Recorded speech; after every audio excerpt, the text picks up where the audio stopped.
Bom dia, Nonan. Tudo bem com vocês, pessoal?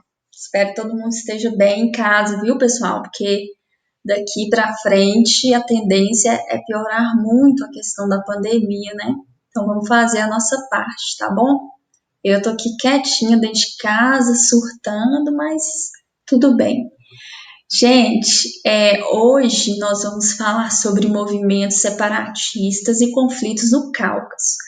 Na aula passada, nós estudamos sobre aspectos socioeconômicos da SEI, né, da Comunidade dos Estados Independentes, e hoje nós vamos falar sobre os conflitos, né, que existem nessa região, relacionados muito com a Rússia também.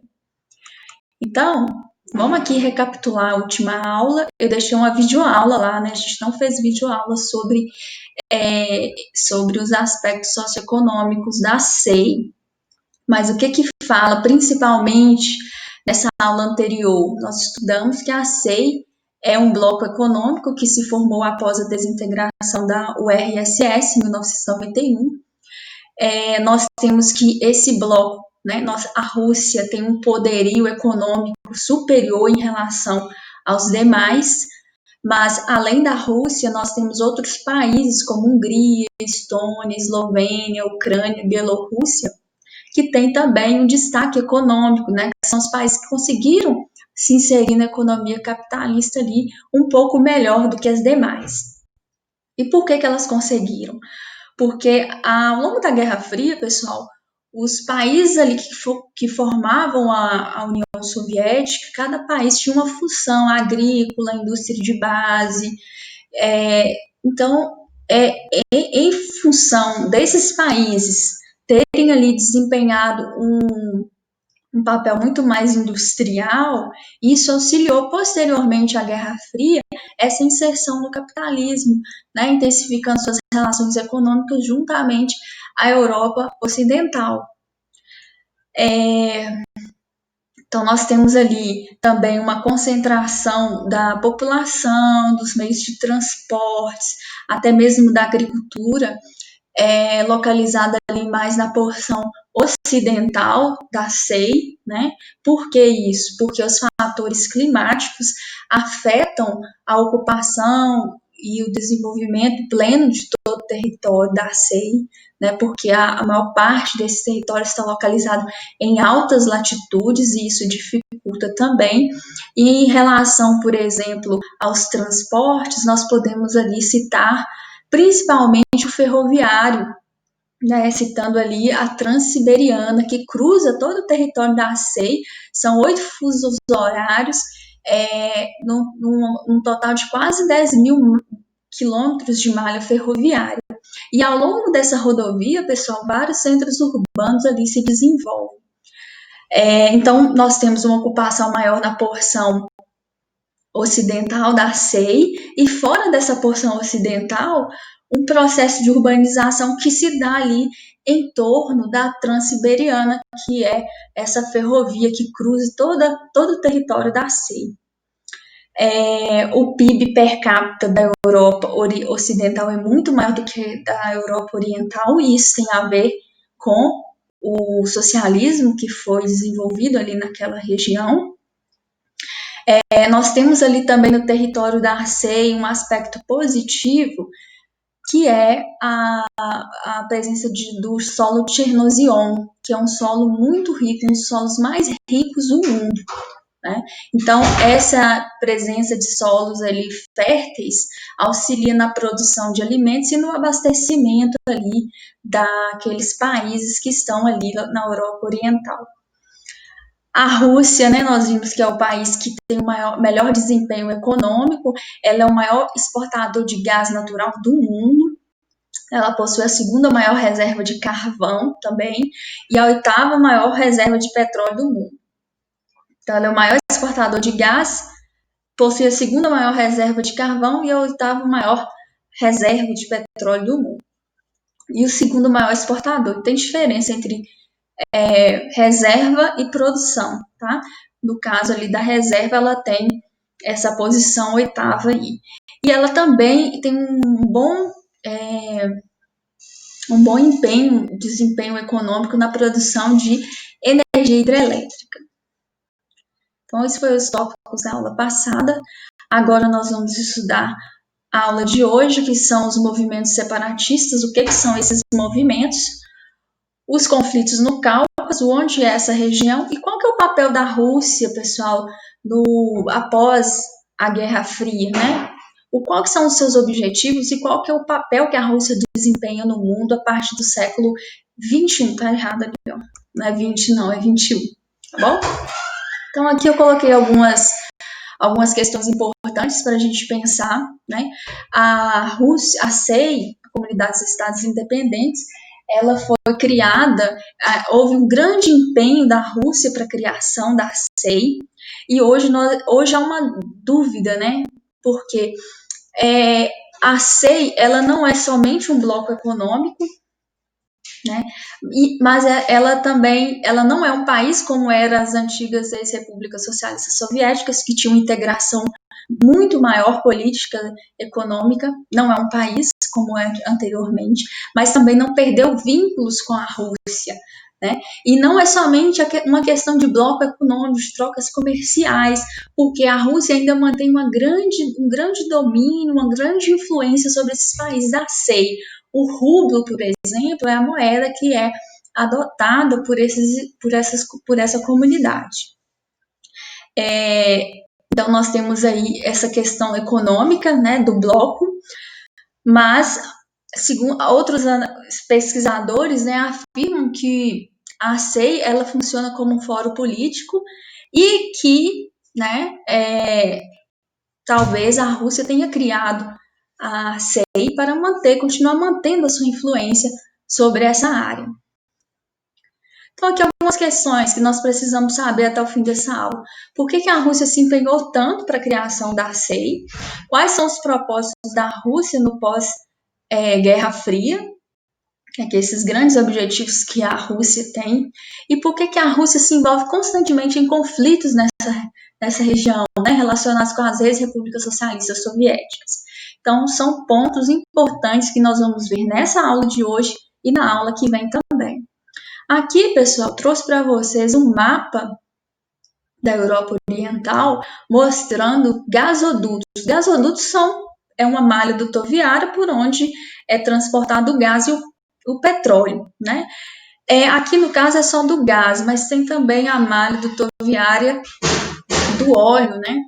E nós podemos falar que essas estruturas elas foram criadas ao longo da Guerra Fria pela Rússia no intuito de abastecer em relação às fontes energéticas essas outras ali repúblicas socialistas soviéticas durante a Guerra Fria. Né? Ainda hoje essas estruturas apoiam a economia da Rússia, né, funcionando ali como um suporte, contribuindo ali para a sua economia.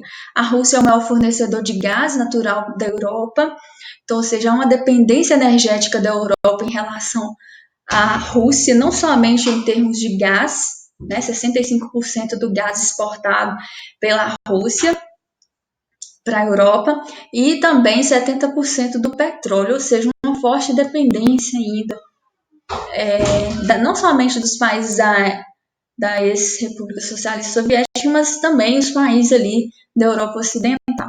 Aqui nós temos a porcentagem de gás exportado pela Rússia, né? Tem países que dependem 100% dessas fontes energéticas. Aqui nós temos as fontes de gás natural do mundo. Os Estados Unidos está em primeiro lugar, a Rússia tem a segunda maior reserva do mundo. E aqui nós temos uma charge. Olha, essa charge, o que ela está nos dizendo? Olha, tem o urso que representa a Rússia, né? E o Vladimir Putin dominando, né? Esse urso que está sobre fontes energéticas importantes. E do outro lado, nós temos Estados Unidos, Inglaterra e França, que são potências ali que dominam o Ocidente, né? Então, o que essa charge está querendo nos dizer? Então, nós vamos ver mais para frente, tá bom? Mas já podemos entender, né, que a Rússia é uma grande potência no mundo hoje. Apesar de não ser um país desenvolvido, a Rússia é uma grande potência, porque ela, né, domina algumas questões ali na Europa Oriental ainda hoje.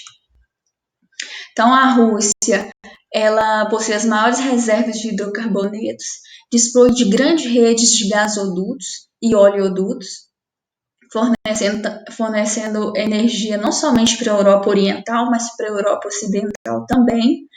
A Rússia é a grande e poderosa dentro da CEI, e o fato dela possuir grandes reservas energéticas, ela tem utilizado isso como instrumento político, né? Mantendo ali sobre sua alçada, né, vários governos ali que estão próximos a ela e que dependem de suas fontes energéticas. Vamos falar agora sobre movimentos separatistas, tá bom? Olha, a CEI, pessoal, dentro do território da CEI é possível verificar várias etnias, a maioria é eslava, mas existem outras etnias. Além de etnias, nós temos religião, tanto islâmica quanto cristã ortodoxa. Então, nós temos uma diversidade ali, em termos culturais, em termos religiosos, dentro do território da CEI. Em função dessa diversidade étnica, nós podemos ali entender que essa diversidade que levou a uma série de conflitos hoje existentes na CEI, principalmente a partir da década de 1990. Alguns desses conflitos são ali na Chechênia, que nós vamos ver isso na próxima aula, mas tem também do Daguestão, Abcásia, Ossétia, tem o conflito da Armênia com o Azerbaijão. Então, esses conflitos estão relacionados a essas diferenças culturais. E por que isso acontece? Porque quando nós tínhamos ali a unidade, né, da URSS, nós tínhamos a Rússia mantendo íntegra essa região, tanto politicamente, né, quanto economicamente. Havia uma unidade, né, forçada, mas que funcionava. E com o fim da Guerra Fria, né, com a independência desses países, nós tivemos ali várias etnias reivindicando separação do território maior. Então, nós vamos falar sobre isso mais à frente, sendo que os principais conflitos dessa região são aqueles da Chechênia com a Rússia, o conflito da Ucrânia também com a Rússia e o conflito da Ossétia. Pessoal, essa aqui é a região do Cáucaso, tá? Região do Cáucaso é um conjunto de montanhas que estão localizadas entre a fronteira da Ásia e com a Europa Oriental. Então, nessa região ali, nós temos países como a Turquia, Azerbaijão, Cazaquistão, Geórgia, Ucrânia, Armênia. Esses países estão ali no contexto do Cáucaso, que é uma região montanhosa. Então, os conflitos no Cáucaso são relacionados aos conflitos políticos nessa região. Esses conflitos eles são de cunho separatistas, relacionados a etnias, né, que surgiram no pós-Guerra Fria. Com a desintegração da URSS, nós temos ali a existência de etnias que vão começar a reivindicar sua independência em relação a um Estado maior. Gente, o que justifica a criação de um país? Né? Nós temos ali aspectos culturais, como religião, como língua e outras práticas culturais. Tudo isso nós chamamos de etnia, né? Ou nação também. Então, a etnia ela é o primeiro passo para a justificativa da criação de um país. Porque a partir dessa etnia vai surgir ali uma representação política desse grupo que vai se materializar no domínio do território. Então, o domínio essa área vira território.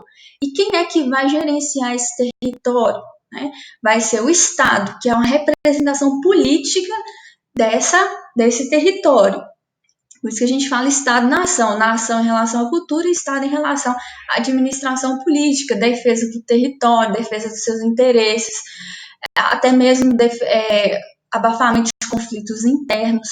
Então, nós temos aqui, por exemplo, no Brasil, o Brasil é um país enorme, nós não temos apenas um povo, nós temos várias etnias aqui, principalmente indígenas, mas que convivem pacificamente com o Estado que gerencia esse território. Né? O que acontece lá no Cáucaso? Essas etnias, esses grupos, esse povo, ele começa ele se sente muito diferente dos demais, de onde ele está inserido, e ele começa a reivindicar separação, né, em busca da criação ali de um Estado independente, de um país independente daquele no qual ele está inserido hoje. Então, nós temos ali a criação de território, nós temos uma visão política, onde o Estado ali que vai conformar essa área, né, como um país dominado e gerenciado ali pelo Estado. E nós temos uma visão mais antropológica, que é essa identidade cultural, né, essa etnia ali que vai justificar a criação de um território. Então, olha ali, a existência de povos, de etnias no mesmo território, a existência de povos, de etnias no mesmo território pode justificar a criação de movimentos separatistas. Ou seja, nós temos argumentos para nos desmembrar de vocês, porque somos muito diferentes culturalmente. No entanto, muitas vezes esses grupos eles são repreendidos, inclusive por forças, né, por meio de guerras civis, que impedem a desintegração. Muitas vezes essa desintegração ela é impedida porque essa área contém riquezas como petróleo, terras férteis, enfim. E aí essa independência ela é negada. Tranquilo, gente? Aí, pessoal, nós estamos falando da região do Cáucaso, né? A região do Cáucaso, até 1991, nós tínhamos uma integração, né? Uma integração política, uma integração social, mantida por meio da força que era da Rússia. Após 1991, a Rússia vai conceder independência para várias dessas ex-repúblicas socialistas soviéticas, mas essa área que se tornou independente, o que acontece nela? Existe ali um processo de várias etnias, né? E o stalinismo, né, ele contribuiu muito para isso. De 1922 até 1953, pessoal, nós tivemos um processo chamado de russificação. A russificação ela compreende ali, presos políticos opostos ao sistema socialista, né, soviético, adotado lá na URSS no início. Então, o Stalin ele apreendia os membros do seu país que eram opostos ao sistema e encaminhavam a campos de trabalho forçados. Aonde? Dentro das outras repúblicas socialistas soviéticas. Qual que era a intenção do Stalin fazer isso? A intenção dele, pessoal, era colocar o domínio de seu povo, né, em todas as repúblicas socialistas soviéticas.